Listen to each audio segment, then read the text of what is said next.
Hey, I'm Jayan, the founder of Inbox Blade, and 6 months ago, I was absolutely drowning in emails. I was at the point where I was just about to declare email bankruptcy, delete my email accounts, and try to start from zero. But right before I did that, I decided to reach out to one of my friends who runs a 200-person company and ask him, how the hell are you staying on top of your inbox? And what he told me was that on a day-to-day basis, he's actually not in his inbox nearly at all. He has an assistant that manages his inbox for him. That person reads each of his emails, labels them appropriately, deletes the junk, and even drafts replies to the important emails that need to get replied to. So my obvious next question was, okay, so how much does it cost to have someone who is doing this for you? And he told me he was paying this person $1,500 a month to manage his inbox as well as a few other tasks. And obviously, as any good developer, my next thought was, I think I could probably build an AI that can manage your inbox like this for a fraction of the cost it would cost to have a human do the same thing. And that's how Inbox Blade was born. So once you've signed up for Inbox Blade and connected to your email account, you'll see a page that looks like this. At the top here, we have a set of instructions.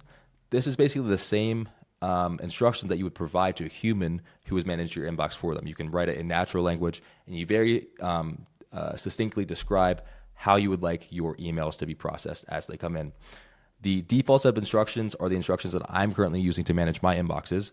So you'll probably want to adjust them slightly to fit your use case and your unique emails that you're getting specifically. But I think it's a good place to start. So once you have adjusted your instructions, the next thing you'll do here is come down and adjust the email labels. Essentially what this is telling the AI is these are the emails, or these are the labels that you have access to, and these are the ones that you don't have access to. So it will only use the labels that you have checked here. Here we have the default Gmail labels, and then also you can add custom labels if you would like to. Then the other thing that Inbox Blade can do is actually send you alerts when specific types of emails hit your inbox. So let's say, for example, you want to get alerted whenever an email from your boss comes in, so you can reply quickly. You would write here, something like, when an email from, enter the email reaches my inbox, send me an alert in Slack, right? And then you go ahead and connect your Slack account. You configure the channel, and then Inbox Blade will know that when that type of email hits your inbox, it should alert you in Slack. Once you're happy with your settings here, you can test to make sure the AI is acting like you want it to before it would actually start changing anything in your inbox. So you use the test button here after selecting the account.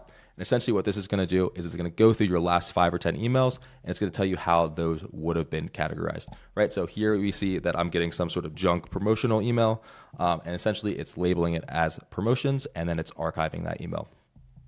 Same thing, honestly, with most of the stuff that I'm getting in my inbox is just labeling those and archiving them. And that is essentially going to allow you to keep the junk email out of your inbox. So when you go to check your email inbox, you're only going to see the important stuff. Once you're happy with the settings and how everything's working, you can go ahead and enable that agent, give it a name, turn it on, and it's going to start processing each of those emails for you. So that about covers it. If you have any questions, feel free to send me an email or hit me up in the support chat. Thanks for taking the time to watch this.